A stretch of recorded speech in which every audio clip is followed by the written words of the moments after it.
saindo aqui de Sobral, no Ceará, com destino a Mossoró, no Rio Grande do Norte. Vamos trafegar mais de 500 quilômetros para contar para vocês a história do criminoso que cometeu diversas atrocidades, diversos crimes, porém depois de morto passou a ser considerado um santo pela população lá de Mossoró. Muitos populares vão lá, levam seus ex-votos, fazem promessas para ele. Então vamos lá entender como aconteceu toda essa história. Vem comigo.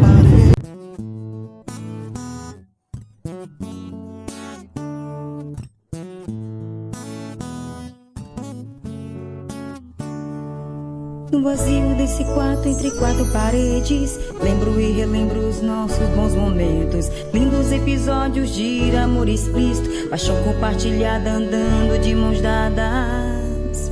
Uma lágrima cai ao saber que era tudo uma ilusão, e o tempo vai me fazer perceber que você não era tudo aquilo que eu sonhava.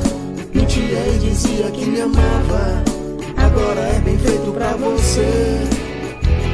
Vai sofrer, pois nada de você me ficou. Vai comer o pão que o diabo amassou. Vai correr atrás do tempo que passou, mas eu não quero mais, você ficou no passado que eu só quero esquecer. Agora é bem feito pra você.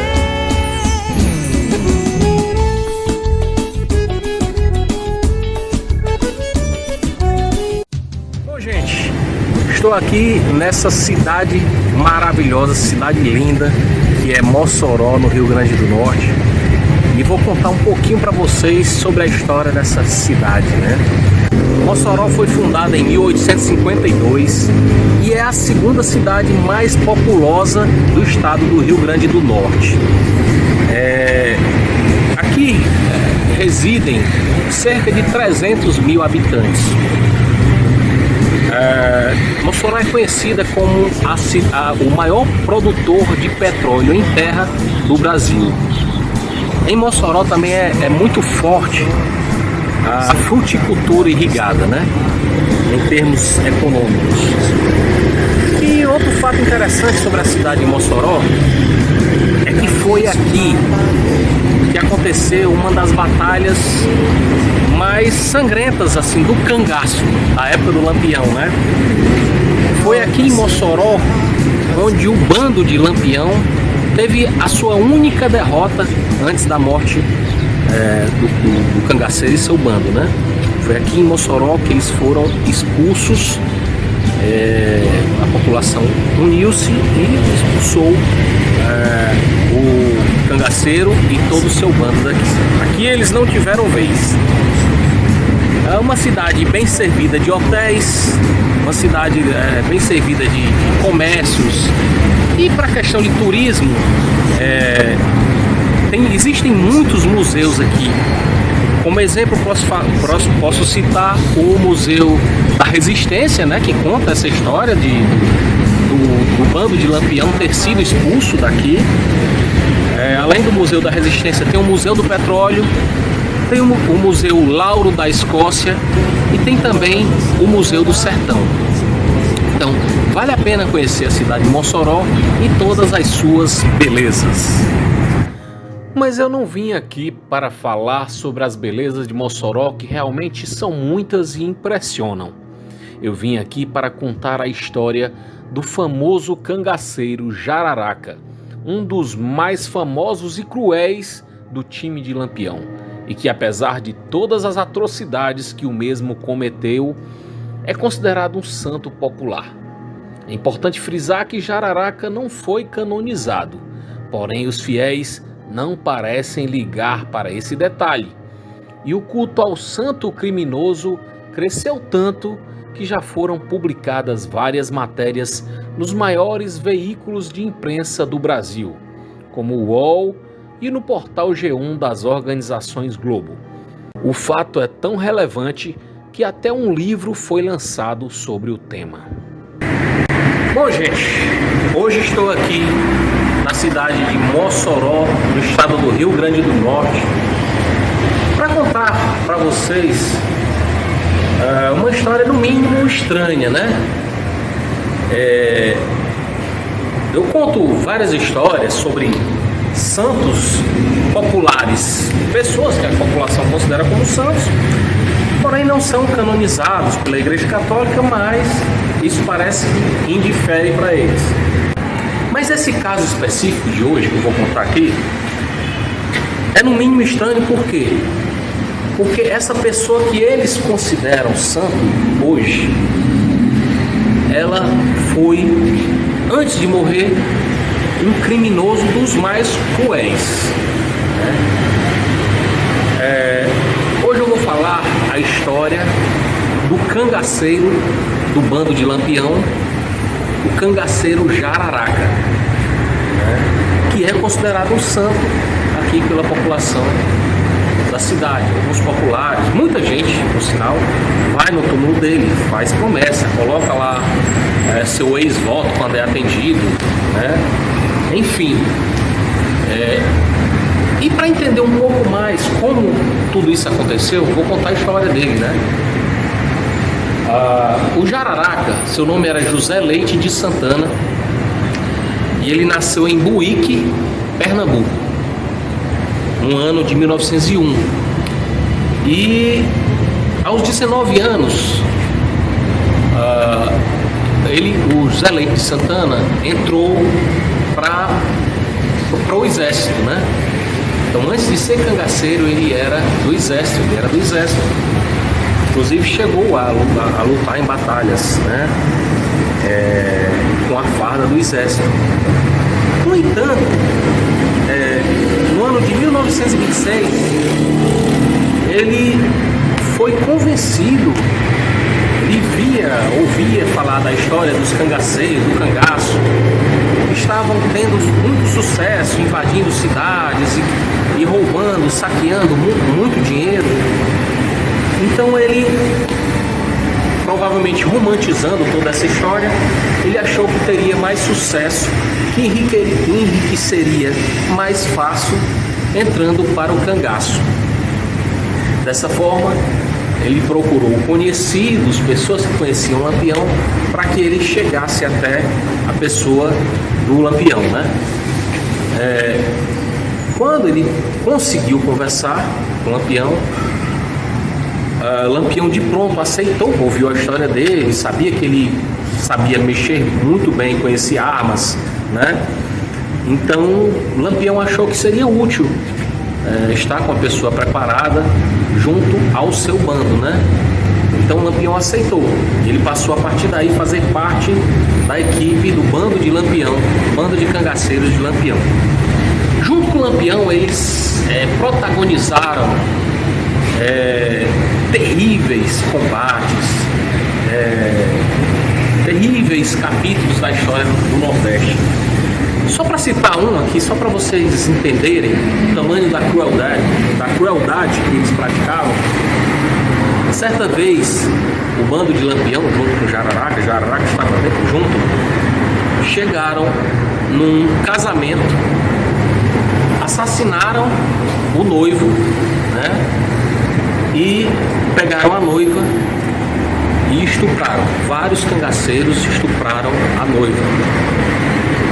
Para finalizar o cenário de horror, eles ordenaram que todos os convidados do casamento ficassem nus, completamente pelados, e começassem a dançar chachado ali, né? Vocês veem o tamanho da crueldade. Bom, porém a vida de Jararaca no cangaço foi bastante curta, né? Porque no ano seguinte, no dia 13 de junho de 1927, juntamente com o bando de Lampião, eles tentaram invadir a cidade de Mossoró Lampião foi dividida em 3 equipes, né? Uma invadiria a casa do prefeito, o outro bando invadiria a estação ferroviária e o outro bando invadiria o local onde hoje está instalado o cemitério São Sebastião. No entanto, a população já tinha sido avisada que o bando viria para Mossoró. E o prefeito organizou a saída de mulheres, crianças, idosos e aqueles populares da cidade que estivessem dispostos a lutar pela liberdade da cidade para expulsar o bando de Lampião, ele armou essas pessoas e colocou em pontos estratégicos da cidade. Sendo assim, na tarde do dia 13 de junho de 1927, quando o bando de Lampião adentrou a cidade de Mossoró, foi recebido a bala, muita bala. E depois de 1 hora de tiroteio forte, pesado, o bando de Lampião, vendo que seria exterminado, recuaram e foram embora de Mossoró. No combate morreu o cangaceiro Pochete, né, morreu de imediato. E o cangaceiro Jararaca, que é exatamente esse que nós estamos contando a história dele hoje, o cangaceiro Jararaca foi baleado, mas não morreu, né? Foi preso. E aí começou o calvário desse criminoso, né, o Jararaca. Ele foi preso, segundo populares, durante os dias que ele ficou preso, ele foi deveras torturado na prisão, né? Também, né, com tamanhas as atrocidades que eles cometiam, eu acho que instigava também as outras pessoas quando a verem de uma forma assim mais como uma espécie de um monstro, né? Então, talvez tenha sido isso que levou a população, os policiais, a tratarem tão mal, né? O fato é que a ferida do bandido não foi tratada, né? E mesmo assim o bandido parecia que melhorava. Fazia era melhorar, a ferida cicatrizava sozinha. 5 dias depois, os policiais, na madrugada, durante uma madrugada, os policiais disseram que iriam levá-lo para a capital, Natal, né? Só que, no entanto, levaram ele para o cemitério. Chegando lá, já havia uma cova aberta, né? Bom, antes de chegar no cemitério, assim que ele foi capturado, é interessante falar esse episódio, né? Assim que ele foi capturado, que foi levado lá para a cadeia, ele foi entrevistado lá, né? E mesmo com o peito furado de bala, ele ainda conseguiu soltar uma gargalhada. E a pessoa que o entrevistava perguntou o porquê daquela gargalhada. E ele disse que não, é das lembranças divertidas do cangaço, né? Então ele achava todas as atrocidades que eles cometiam fatos divertidos, né? Enfim, bom, o fato é que ele foi levado na madrugada para o cemitério. Chegando lá, já havia uma cova aberta. Quando ele viu a cova aberta, ele já sabia que ia morrer. E ele falou: eu sei que vou morrer, vocês vão ver como morre um cangaceiro. Então, todo orgulhoso, ele ainda soltou essa, né? E aí levou uma coronhada, uma apunhalada, os policiais que o levaram. E aí ele caiu, deu um urro e caiu dentro da cova. E aí começaram a jogar terra em cima dele. E aí um dos policiais deu um tiro final para matá-lo. Porém, populares contam que ele foi enterrado ainda vivo, ele ainda respirava quando os policiais o enterraram, né? Policiais também contam, aliás, populares contam que quando ele sabia que ia morrer, ele se arrependeu, pediu perdão a Deus por todos os seus pecados e tudo, ele se arrependeu, né? E devido a todas a forma como ele foi morto, a forma como tudo aconteceu, e que ele teria se arrependido depois, não se sabe ao certo em que momento ele passou a ser visto como santo pela população. Mas as pessoas começaram a ir lá no túmulo dele, faziam promessas, quando eram atendidos, deixavam seus ex-votos, voltavam lá, e aí o negócio foi crescendo, né? Fato é, assim, é algo meio sinistro. Por quê? Porque o prefeito da cidade, que na visão de muitos seria o verdadeiro herói, conseguiu expulsar o bando de criminosos da cidade. O túmulo está no mesmo cemitério, porém o túmulo dele é pouco visitado pela população. O túmulo do herói, do verdadeiro herói, do prefeito. No entanto, o túmulo do Jararaca é visitado direto por populares que vão lá fazer promessas e que o consideram santo. Enfim, são os mistérios da vida. Agora nós iremos até o cemitério São Sebastião de Mossoró para conhecer o local onde Jararaca foi sepultado e para onde vão os fiéis que o veem como um santo popular. Bom, gente, como podem ver, nós estamos aqui no cemitério São Sebastião de Mossoró e nós viemos aqui para conhecer o túmulo do temido cangaceiro Jararaca, que apesar de todas as atrocidades que cometeu, os fiéis o veem como santo. É o São Jararaca. E o túmulo dele está aqui, ó. É esse aqui. Como vocês podem ver, bem cuidado, revestido com cerâmica, um crucifixo bem no meio, né? Nesse momento, como vocês podem ver, não tem muitos ex-votos, nem coroas de flores, porque o pessoal da limpeza tira, né? Mas aqui no dia de finados vem muita gente. Eles rezam, acendem velas, deixam seus ex-votos em cima do túmulo e nas laterais. Agora é 1h da tarde e o cemitério, como vocês podem ver, está muito vazio, só tem a gente aqui. Dá até um medinho, né?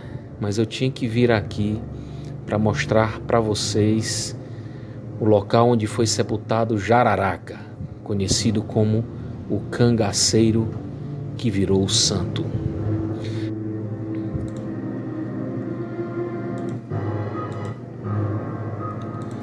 E agora, gente, eu vou mostrar aqui para vocês um vídeo feito por populares no dia de finados, que mostra aqui um pouco do fluxo de fiéis que visita o túmulo do Jararaca.